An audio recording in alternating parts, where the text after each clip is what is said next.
At our summer camp, our family camp, every night we have campfire, and we don't play loud rock music. We do songs like this, corny skits, corny jokes, and some of the young people have never experienced this before. So the first couple of days, they're not really into it, but by the 4th or 5th day, man, they're rolling, and it's a lot of fun. You'll have some fun. So please look into our family camp if you're not familiar with it. We have pamphlets on the table, and we have room, so let's fill this place up.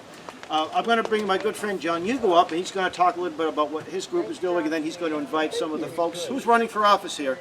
And you can have a little, you know, have a little mini presentation since it's been a long day, and then we're going to wrap it up with Reverend Kraft. And John, I first met John at, I think it was the Friday morning meeting in Lexington, which every second Friday is a gathering, not too far from here. So, and by the way, for those people who might be watching this, we are just about 2.5 blocks from the shot fired around the world, the shot heard around the world, Lexington Battle Green. And if you've never, who has never been to Lexington Battle Green? By the way, that's not a shot, that's a bleen. Rich and Howell. Rich, if you have time, if you have time, maybe you can take a few of these folk down to the green, give them a little presentation after the event, because this is sacred and hallowed ground. And also point out that there was a patriot there, a black man who was a slave, Prince Estabrook, who bled on that green, and eventually he got his freedom. He was free. They all were after the war. So we want to make sure we point that out. So, John. Thank you, Hal. Just give me a good warm hand there. Friends, patriots, my fellow Americans, we are living in troubled times. And it's fantastic to see so many patriotic Americans here today. And we all should thank our benefactor, Hal Shurtleff, without which none of this would be possible. Truly great American. I am the president of the improbably named group Super Happy Fun America. There's a lot of our membership here today, and we've been fighting back against, well, 3 main things. Cultural Marxism, which is a big problem right now. Gender madness, you know, people saying there's 72 genders instead of 2. And all this stuff they're shoving down our throats. And most importantly, I think, we're fighting back against those who would undermine our sacred Constitution protecting our God-given rights, which no man should be able to take away. That's right. And, you know, right now we're looking at many Fourth Amendment violations. We don't even have much of a Fourth Amendment anymore, but they're really making a move on the left. They're destroying our cultural heritage and destroying all these monuments. They're trying to destroy the First Amendment by calling certain speech hate speech. Of course, the First Amendment is there to protect speech you disagree with. And they're certainly sparing no effort to stop us exercising our Second Amendment rights. So this is what our group is primarily involved in. We've had 3 massive demonstrations in the last couple of months to open Massachusetts, and last week we took on Black Lives Matter and Antifa, which we say are not only terrorist groups, but wholly owned subsidiaries of the Democrat Party. We need to call it what it is. Not to be afraid, because they're going to call you a racist. That's right. They had nothing to say. If I say all lives matter, am I racist? Well, they say that, Sam. Sam is a member of Super Happy Fun America, and being a black guy, he gets called a white supremacist for being part of our group. So this is the level of idiocy that we're dealing with. And, you know, it's perfectly okay to be a Facebook warrior, I guess, but right now the battle is out there on the street. And so many people are afraid to stand shoulder to shoulder with us. They talk a good game, but being a Facebook warrior just doesn't cut the mustard anymore. Our country's in trouble. The other side is well organized. They control the schools, all of academia. We know that. Yes, they control Congress right now under the radical Democrat Party, which is nothing like JFK's Democrat Party. They've gone full-blown communist, and they mean to undermine our country, to destroy our great republic, and to make us part of some globalist cabal run by big tech and special interests. We say no. We're drawing a line in the sand, and we hope you will all join us in pushing back against that. The time has come for patriots to rise up, because we are the oppressed majority, and we are the majority. But so many people are afraid. You know, we've all been doxxed at work. We've all lost our jobs. I'd like to make a special call out today to Captain Mark Sahady, who served his country with distinction in Afghanistan. You know,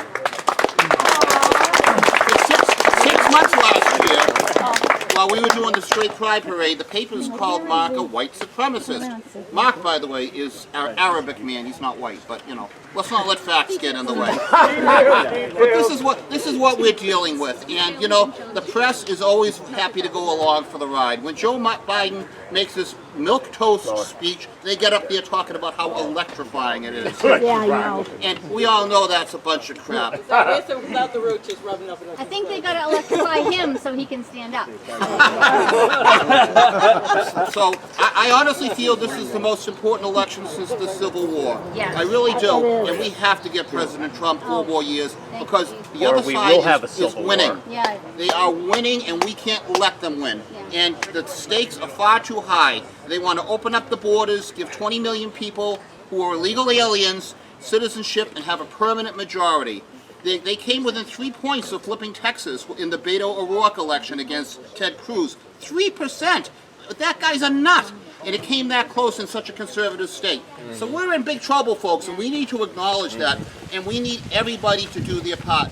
Maybe standing on a picket line isn't your thing. You can write a check. Make a phone call. Write your congressman. Let them know you're not happy with what's going on. And speaking of that, we've got some terrific candidates here today, so I don't want to go on anymore. I say ladies first, because we're still old-fashioned. Even though the Jerichos call us sexist, too. Well, you know, we actually, when they call us homophobes and we call them heterophobes. Right. We're going to start hooking back the same way they hit us. When they say that we're far right, we'll just say they're far left. You know, let's fight fire with fire. That's Let's right. not be ashamed of who we are. That's I'm a right. conservative, and I'm proud to be a conservative. Amen. Amen. Amen. Let's drive rhinos like Charlie Baker out of town. Chicken bacon. No more rhinos. Shorts. So who do you want us to vote for? Well, we have got Rayla Campbell here right now. Yeah. Rayla is running for Congress against, what's that bald lady's name? Dr. Evil? Dr. Evil. Yes, she's running against Dr. Evil, Diana Presley. So without further ado, I present Rayla Campbell. Yay! Thank you, everybody. It is my pleasure to be here. I'm here with you today, my great patriots, who are standing strong for our American dream and our American values. I think it's really important to be a voice of the people, for all of the people. And that's exactly what I am. You know, I grew up in Scituate. If you guys don't know about Scituate, I come from the town of the Army of Two.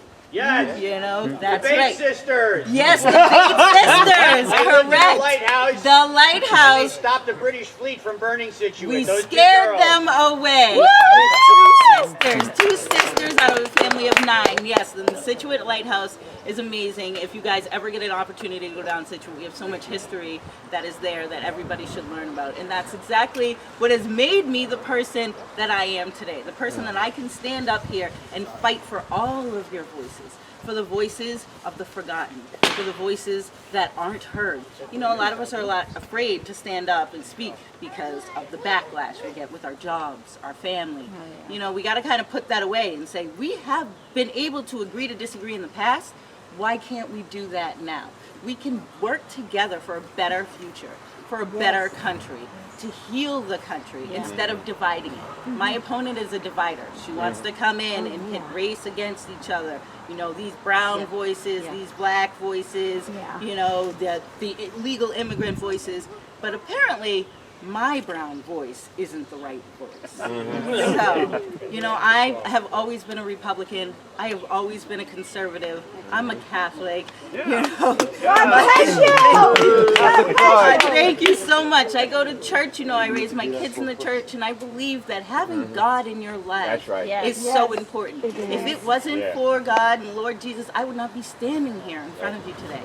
I was at that crossroads where I didn't know what to do. I know I was meant to be here for something bigger, for something stronger, and I always had that voice in town, you know. I was that one that just be like this. No, you can't say that. You can't. Why can't I say that? Why can't we speak up against things that we see are wrong? Why can't I? So I've always been that voice, and I will always continue to be that voice. People know that they can call me no matter what. The number on my card is my cell phone number. I will call you back, or I will answer the phone. You know, I'm not passing it off. So no matter what I do, when I'm here in Massachusetts, when I'm not in DC, because I will be your next congressman. I will make sure that whatever anybody needs, if you reach out to me any time of day, I will pick up that phone and I will listen and I will be that voice for you. Even though you want to be that voice to stand up and strong and you're afraid, I'm not afraid. I will do it. I can stand up against the radical left because I am not afraid of them. Ayanna Presley's with this babe. Seriously. She's evil. She's horrible. She's a socialist. She is a socialist. So I have actually renamed the Democratic Party. Somebody believes that she's bad too because we took her ear. Yes, yeah. You know, when I think people were fooled. So people were fooled when they voted for her here. But I have actually renamed the Democratic Party.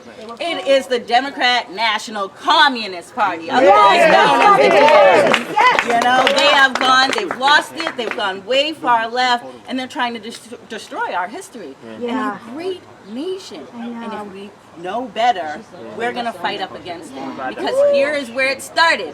Right here in Massachusetts. From the first time when they landed on Plymouth Rock. You know, we gave everybody Thanksgiving. It's really important that we honor and cherish our history because without it, we wouldn't be here. I wouldn't be able to stand up here in front of everybody and speak my voice. I do apologize for my 25% Brit. Okay, so, but without that, I wouldn't have the beautiful children that I have today. My children are mixed. You know, we're a mixed family. We don't see color. We see red, white, and blue. And with that, I would allow myself to introduce our next senator.